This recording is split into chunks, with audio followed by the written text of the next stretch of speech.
I'd love to think people are joining just for whatever fun may be had in the next 50 minutes or so, but I know it's really all about COVID updates. It's okay. I get it.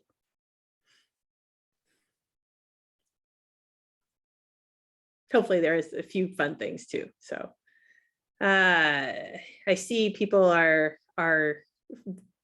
busily, I see the number keep adding. So I am going to go ahead and get started though, because of course we have a very robust agenda for today, as we tend to do. Having these once a month. Again, welcome to August. How did that happen? We're not going to talk about August and what it means, but when you grow up in Aroostook County, and anybody from Aroostook County can attest to this, when I was growing up in Aroostook County, the Northern Maine Fair was always the first week of August. And then after the fair, everybody said you bank your house and you go to school, because school starts early in Aroostook County because of potato harvest. And pretty much it's fall and then winter. So again, I have a little warped view of August, because to me, it's just a downhill. Just downhill to fall and winter, but I know we still have some summer left, so we're not going to wish it away right now. It's nice to see everybody. I hope everybody's doing well. I hope my audio is better than it was in July. So again, if you're getting some audio issues, please let Angela know, but I think we have it taken care of, hopefully, fingers crossed, which again just means other issues are going to occur. So grace and flexibility. That's all what we're all about, and we will continue to be that way. Every time I go to put together an Extension Connections, I think, man, I need to change my title slide and I need to do something different. And it's just, again, these first of the month sneaks up on me. Time is certainly flying by. So with that, we'll go ahead and get into all that we need to cover for this month. So our agenda today, we do have a whole new group of folks who are new to Extension as of the last month or even today. I know we have a couple whose first day is today, so we want to welcome them to Extension. Obviously, we do have some COVID updates that we need to discuss. I do want to mention the cluster hire proposal that went out about a week or so ago to the faculty. There's some updates on that. Talk a little bit about July and August. There's a few reminders. And then I'm going to turn it over to Tracy to talk about a transition that is occurring in our publications, in our online publications. And so I'm hopefully going to get through my portion of today's agenda and then turn it over to Tracy. And then certainly we'll leave time at the end to ask any questions that you may have, either about the publications transition or anything else that's discussed today. Again, if you want to put questions in the chat box, please do. I probably won't look at those until, again, we get to the question portion at the end, just because I've learned that I can't do more than two things at once, and that's trying to talk about these slides, keep my train of thought, and then monitor the questions. I do want to also say welcome to my life. I had to include this picture because there's nowhere else in the PowerPoint that I included, but in July, I added a new member to my family. That would be the orange cat that you see on top. As you all know, in March, I lost my beloved orange cat, Charlie, who came with me from Florida. And I credit Jessie Bernard in the 4-H office of being my kitten dealer, because about a month after I lost Charlie, she texted me a picture of a litter that she was fostering, and Malcolm came to live in my house with his big brother and sister. Insert any crazy cat lady jokes you want to. I'll tell them myself, but it's been fun to have a new kitten in the house. So I just want to say a few congratulatory words. We have several retirements, and then I know she probably would be a little upset that I may have mentioned the years, because clearly she's only 42. But I do want to mention and give a shout out to Pam Hickey, who last week celebrated her 40th anniversary with Extension. And then we had some retirements last week as well. Judy Smith, who is the 4-H CEA in Franklin County, retired after 26 years. I loved it when I went to Franklin County in 2019 when I was visiting all the counties. And again, Judy remembered me from way back. She's been part of the 4-H world here in Maine for a long time. And so it was fun to reminisce with her.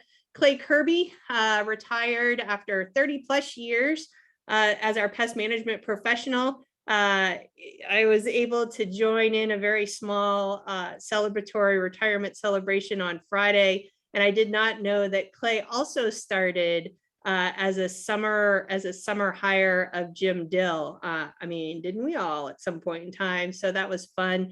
And then Carol Gibson, who was a kind of newer employee for Extension. She was with us for 2 years here in Libby Hall.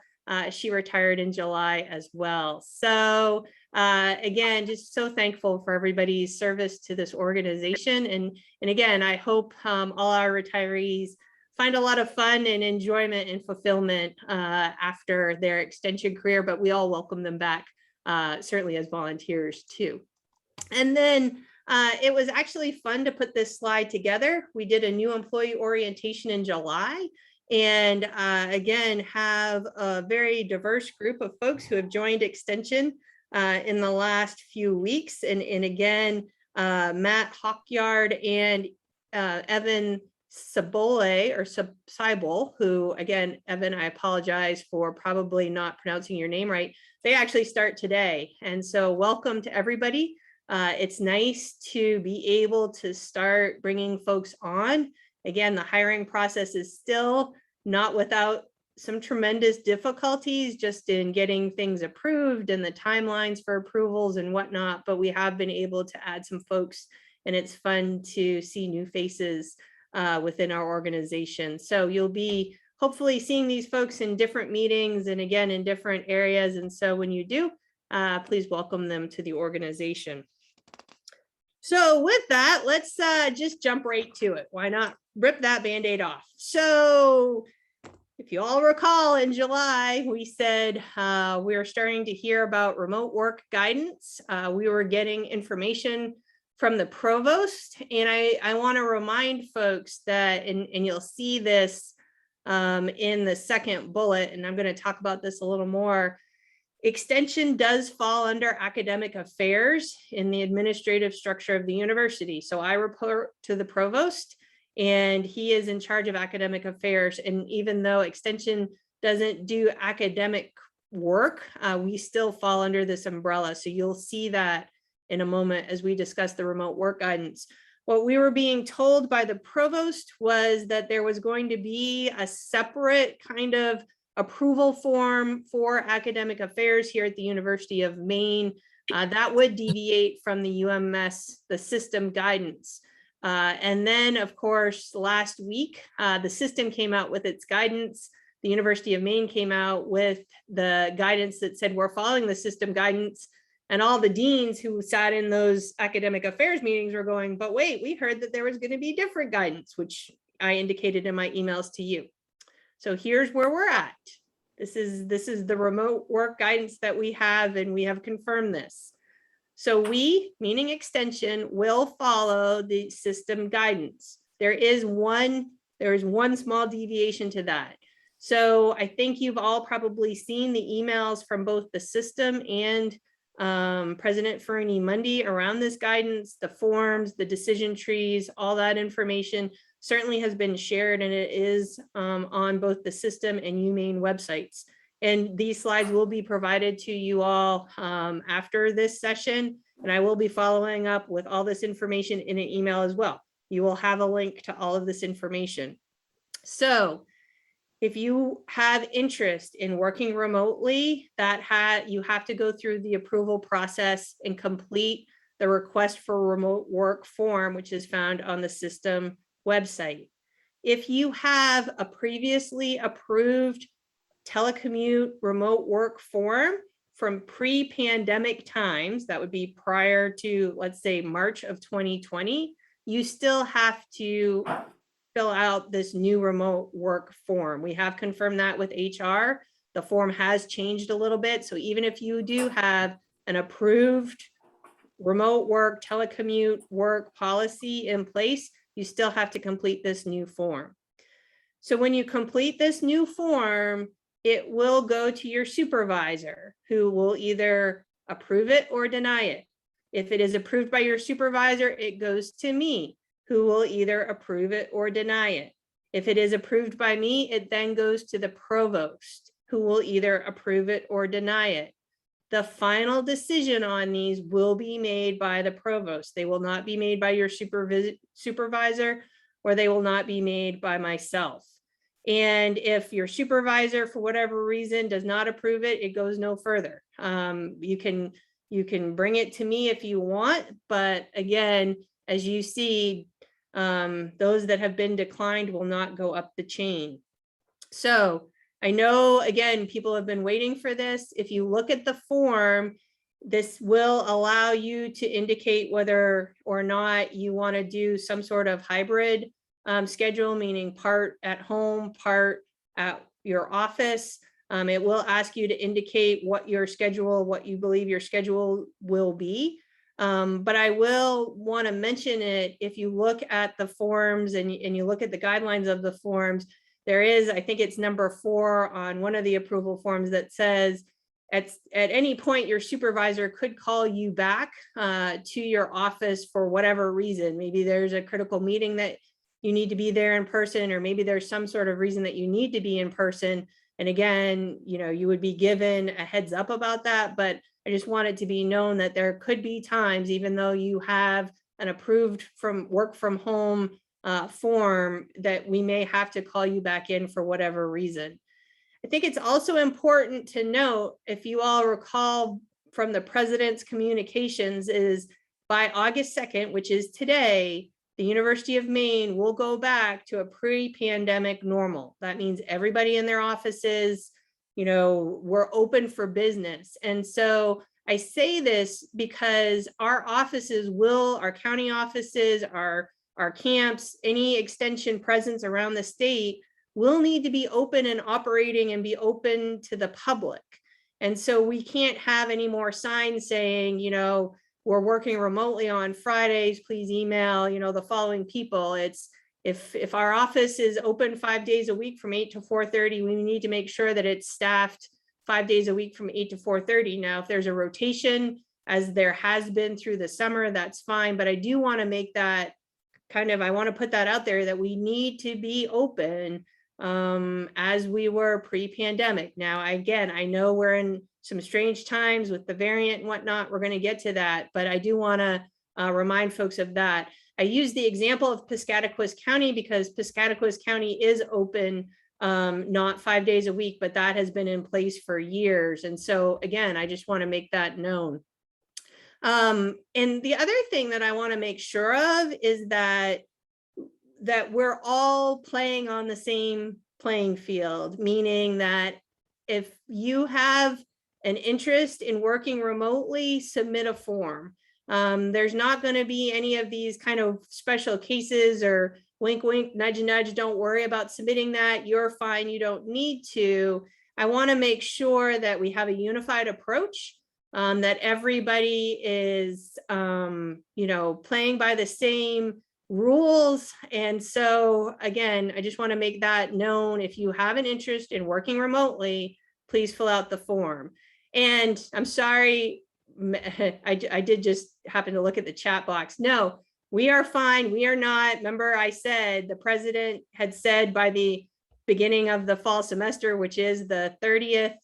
So I was sharing with you all that we will be back in full force by the 30th.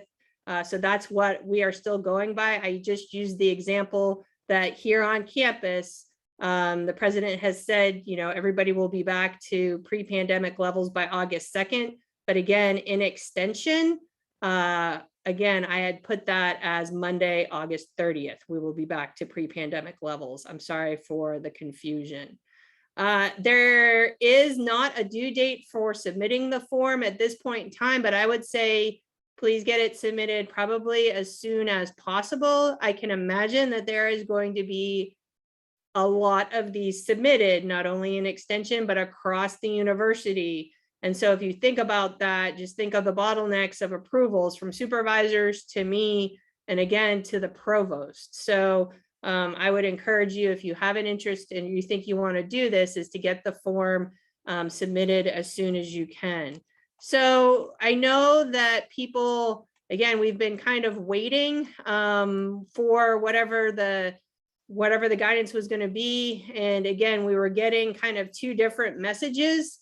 And so I feel like we're starting at least to get a unified approach as far as this goes. And as of last night, I was working with the provost and just clarifying some of these questions. But again, if you have other questions, feel free to ask them at the end, or I may have to follow up with you. Frank, I saw your note. I don't know what the criteria are. I would encourage you to look at the decision tree that has been shared with the guidance. And again, we have not been told specific criteria for approvals, but I believe the remote guidance will help you as you form some sort of justification if you are interested in submitting this remote work form. If I learn of any criteria, especially from the provost, who again has the final decision on these, I will certainly share it with you all. But again, right now we're being told to follow the decision tree. So that's what I'm going to share with you all as well.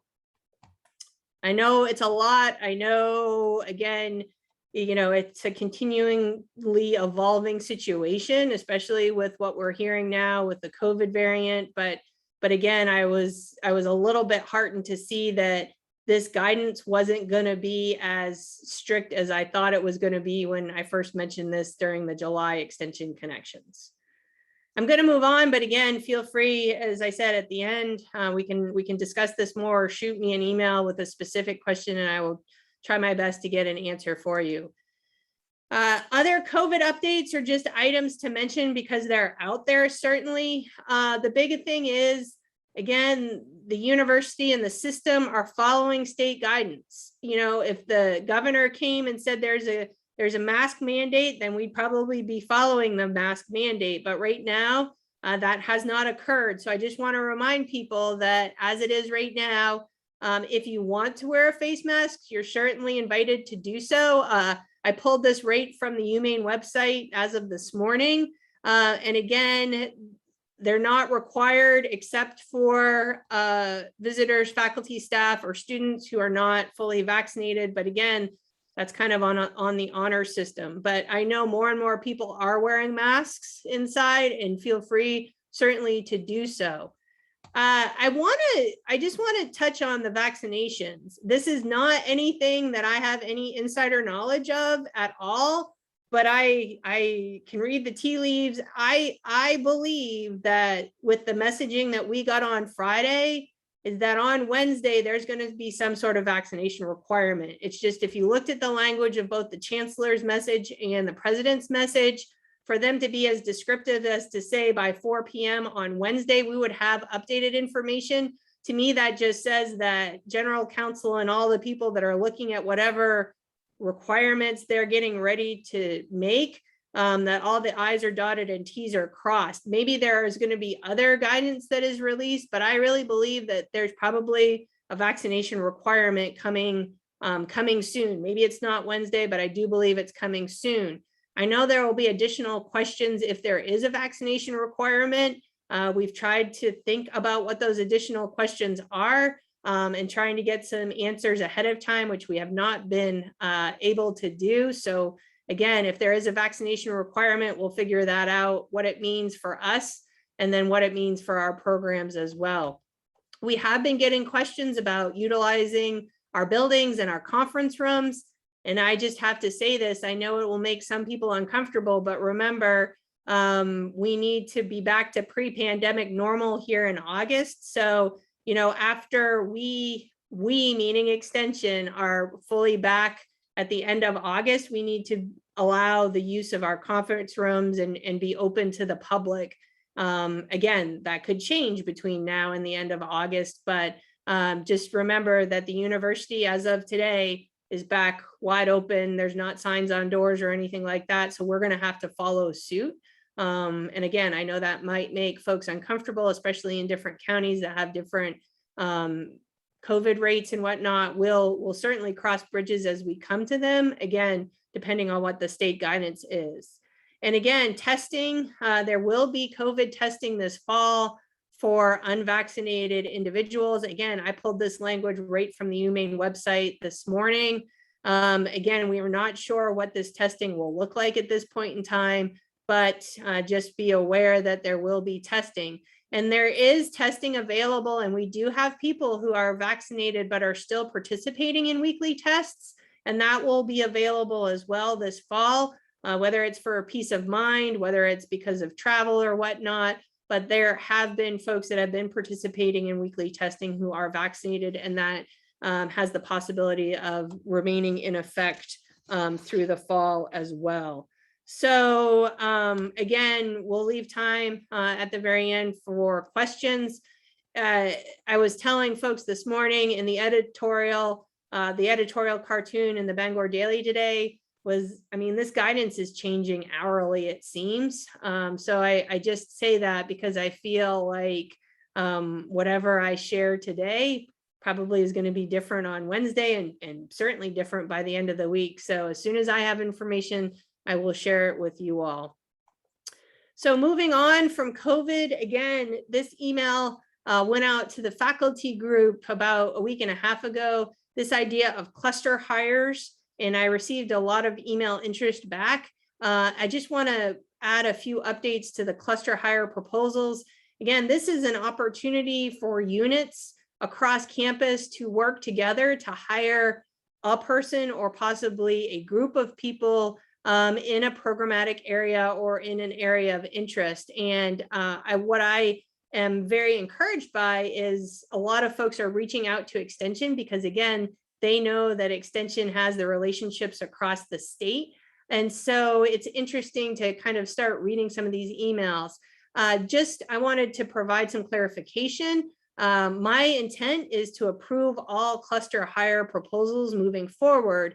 I just want, as I have highlighted, for you all to be aware that approval in this instance means approval to enter the competition in cluster hires. There's going to be a lot of proposals and not many of them actually that move forward. So again, if there are ideas out there for cluster hires, again, my intent is to approve them all to move forward to participate in the selection process.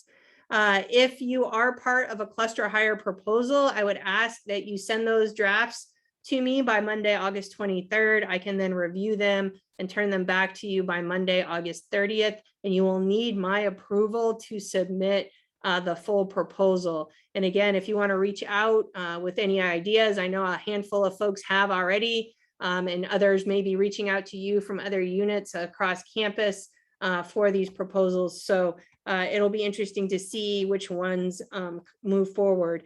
I thought there was going to be money from central budgeting to fund these. We're hearing that there isn't, but we're hopeful that that may change because we're hearing some ideas are really just really forward thinking and whatnot. So it's all to say stay tuned, but I look forward to Extension hopefully being a part of the ones that do get to move forward. I instead of doing 2 slides just for the sake of time, I did 1 slide with John Jemison in the middle just because it was a fun picture. If you didn't know, the University of Maine Cooperative Extension has its first hemp trial happening this year. It was a bigger deal than we thought it was going to be just to get the approvals to grow hemp here at the University of Maine. So this was one of the highlights of July, is to see John Jemison do a field day of his hemp trial on Rogers Farm a couple of weeks ago. I'm sure you all are seeing much more in-person activities, whether it's meetings or, again, programs or whatnot. It's great in one way, and it's just weird in another way. I still feel the same way as you all do of walking into a room of people. Do I wear a mask? Do I not? What does this look like? The outside meetings I've enjoyed, I think, a little more just because, again, being outside and whatnot. But it's great to see, again, our folks in action doing what they love, and that's providing this type of programming. I was able to participate and actually kick off the 4-H Summer Learning Leadership Series, which was a lot of fun. Again, kudos to the 4-H team that puts that together. It's my ability to do a little leadership programming, which, again, every time I do it, I realize how much I miss it. I was able to actually take the president to the Maine Potato Board dinner a couple of weeks ago, which is the kickoff to the Maine Potato Blossom Festival. It was amazing. It was a beautiful evening. Just gorgeous weather. The potato industry is doing well, knock on wood, this year. And it was great for her to just, again, see and hear of the connections of Extension and the importance of the university to that industry. I was able to also take the provost on a field trip to Bryant Pond to see camp in action. I almost got a little teary-eyed as we pulled into Bryant Pond because, of course, last year everything was shuttered, and to pull into Bryant Pond and hear camp be alive with kids is really, it made all the meetings of all trying to figure out how to get kids on camp this summer worth it. We did have our candidate for our dairy specialist position come to campus about 2 weeks ago to look at campus and to meet folks in the industry and to meet a lot of folks here on campus. We're thrilled that she will be joining us. And again, she will be part of next month's Extension Connections, welcoming our new dairy specialist to Orono. We did receive notification about a week or so ago that our communication specialist position is going to move forward. If I seem a little gleeful, it's because I got my way. That rarely happens, and I am very thankful that the provost and the president eased their restrictions of all communications positions and is allowing Extension to move forward with ours. So we're hopeful that that will, it's in higher touch right now. Obviously, I mean, COVID has consumed. I thought we were on the downhill of COVID, but COVID has definitely consumed most days. But last week I was able to take 3 days and join 3 dear friends in the Gulf Coast of Florida. Don't worry, I was not in the epicenter of Florida's craziness right now. I was in a little fishing village in the Gulf, and it was very nice to be disconnected for a few days. I highly recommend it, just for peace of mind and a little recharging. August, I feel like it's going to be all COVID all the time in August because that's where we're at. I don't mean to make light of it, but I'm just like, seriously, the variant, like I thought we were anyway. So I feel like we're going to be dealing with a lot of COVID, stuff in the next couple of weeks. With that, again, there are more and more in-person events happening, and I think those will continue to do so, even especially the outdoor events, which seemingly there's a lot of in August as I look at my calendar, and I know others, our calendars are worse than mine. I think it's important to note, you all will have gotten an email. We had our first Extension interns this summer, and they were a great group. We've learned a lot about, this was our pilot test for our Extension interns. And so we look forward to welcoming a bigger group in the fall. And if you see opportunities, if you see those emails, if you have interest in possibly having an intern work with your program, I encourage you to reach out to Caitlin Ramsey, because she can certainly get you connected as we think about the spring opportunities for interns. We are going to move forward. We're going to talk about the steering committee and whatnot.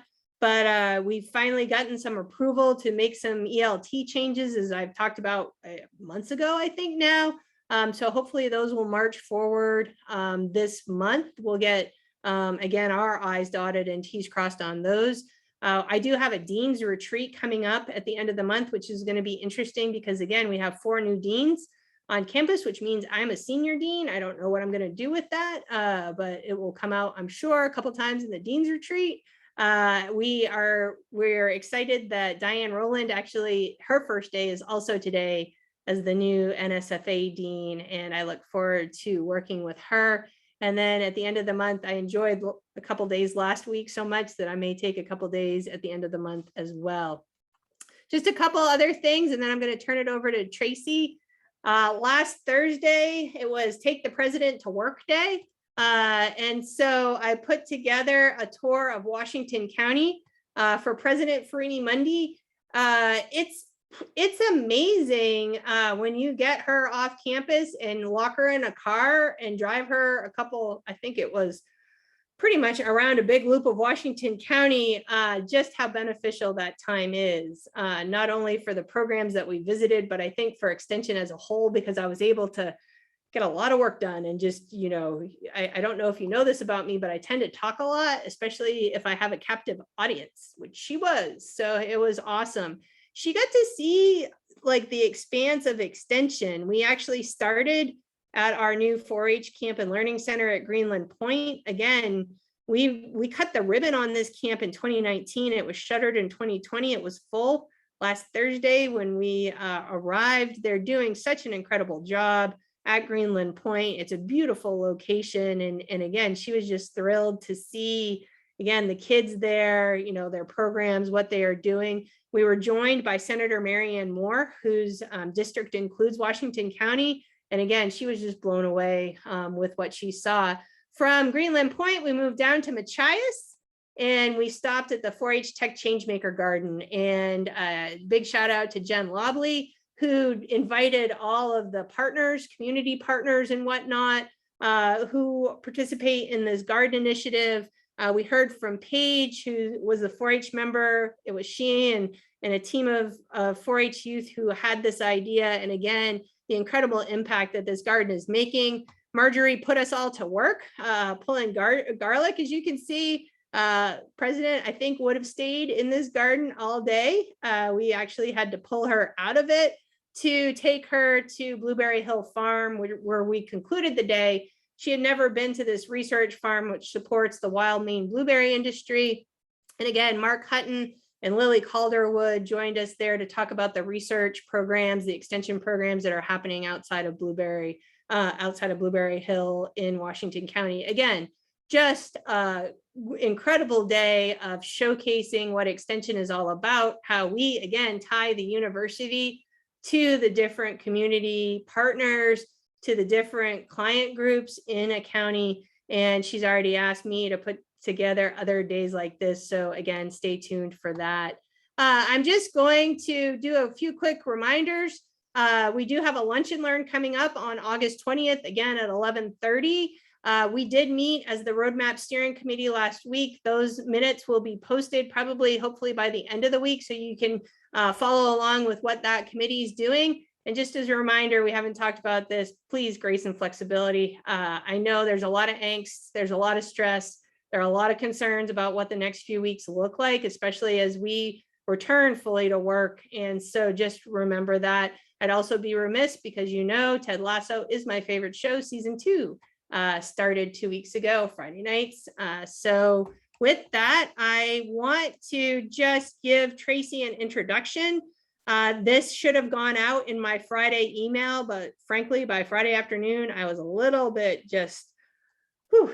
exhausted. So I will share this as well in my email that will follow this Extension Connections, but we are going through a transition of our UMaine Extension publication catalog. It's not just because the lab upstairs continues to flood out the publication suite. This is really our online transitions for our publications. And so with that, what I'm going to do is stop sharing my screen and welcome Tracy and have her take over to talk about our publications transition. Thank you, Dean Carter, for inviting me to speak today about the publication transitions. And thank you, Mari. Mari's in the background. She's going to be my tech wizard handling the screen sharing. So with that, we're going to dive right in. As of yesterday, UMaine Extension has a new online publication catalog and a new storefront. The platform that we used for the last 15 years was decommissioned on July 31st by the parent company. That change was beyond our control, but we're excited to say we're very excited about the new catalog and the new UMaine Cooperative Extension store. Now, before we share the new catalog and store with you, I just want to take a minute and talk about catalog publications in general. We have a lot of new staff and extension over the last year or two. As you all know, UMaine Cooperative Extension is a doorway to University of Maine's expertise. And one of the most visible ways we have for disseminating our information is through our publications. They get out to a wide, broad audience. We currently have over 700 research-based publications, and these have all been authored by our staff. The publications that are distributed through the catalog have a statewide relevance and support our current plan of work. Our extension authors are the appropriate subject matter expert and faculty member, and they should consult with their program administrator and program teams when considering developing a new publication. And then the next step would be to reach out to me, and I work with the staff in the development of the publications by providing editorial direction, ensuring that the end product meets both client and organizational needs, and that the reading level, design, content, style, and all the hyperlinks are appropriate for the intended audience. And with that, I think we're going to unveil our new publication catalog. Thank you, Mari. So as you scroll down, you'll see all those little circles. It looks very similar to our homepage. And each circle represents a category of bulletins. For those of you familiar with the old catalog, the categories are still the same. We still have agriculture, we still have garden and yard. And just as before, some of these categories, such as dairy and livestock, will have subcategories beneath them. You'll see the dairy and beef, the equine, poultry, sheep, swine. So if we were to click on the poultry, you see the entire listing of all of our poultry bulletins all in one place, very easy to see, very linear. I really think this is a very user-friendly catalog, easy to navigate and get around. If you were to click on any one of these bulletins, hatching your own chicks, the bulletin is just the same as it was before. We're just linking to it. And again, remember, these are all available as free downloads. And for those new to Extension, you can see there's a print button up top, and you have the choice of just printing the HTML bulletin as you see it. You can download it as a PDF to your computer. And another feature is you can email directly to your client that you're working with right from the bulletin. You don't have to jump back into Gmail and do that.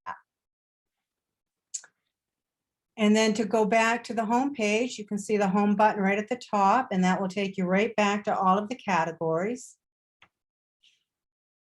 Now, for those staff that, and we have quite a few that work with clients around the state that need to have their pesticide recertification credits, and to find the pesticide manuals, we do have two circle categories right at the bottom, one with all the manuals, pesticide educational resources, and the other one are the videos and quizzes for your recertification.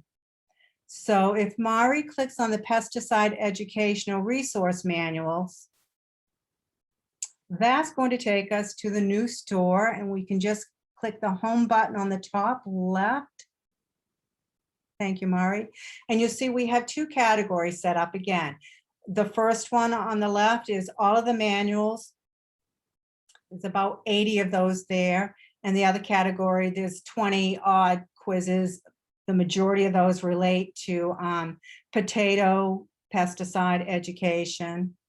And if you were to click on either one of those categories, you'll see, again, a linear list. This is a secure shopping cart. This is used in the University of Maine system called TouchNet. So it's a tried and true product. It talks with our chart fields in Main Street, so all of the accounting is done in the background. I think that's it. So what you're not seeing right there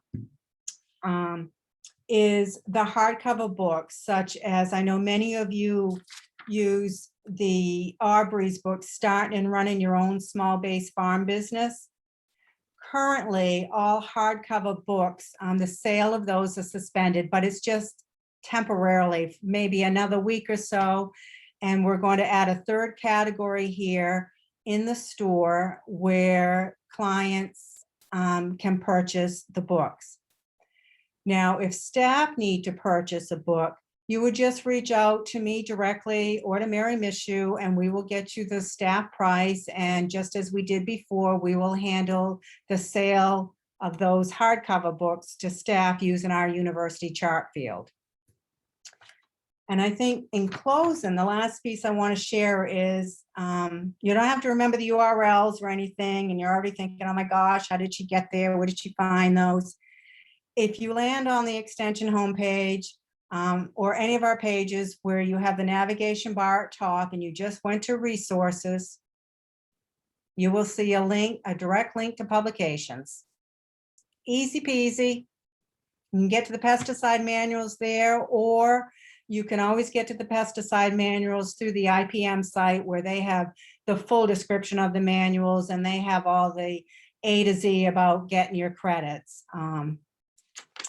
And I think that's our new publication catalog in a nutshell. And I'm welcome to take any questions, or if you don't have any today, you can always email me. I'll do the best I can to answer them.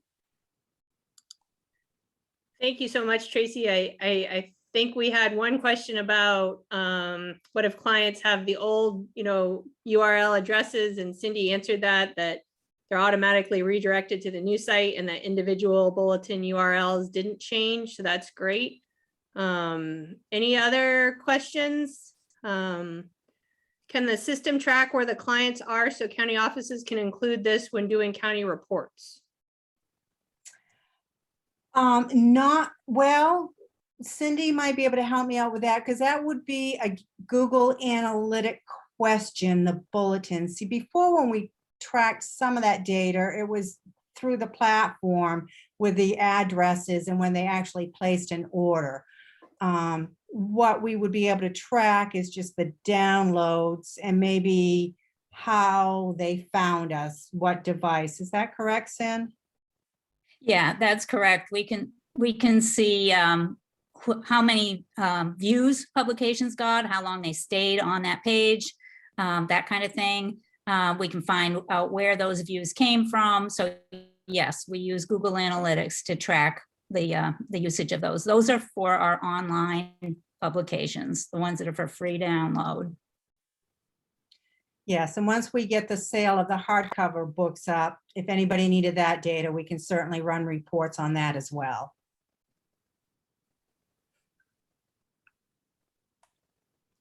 Any other questions about either publications transition or about anything? We'll just open it up wide open.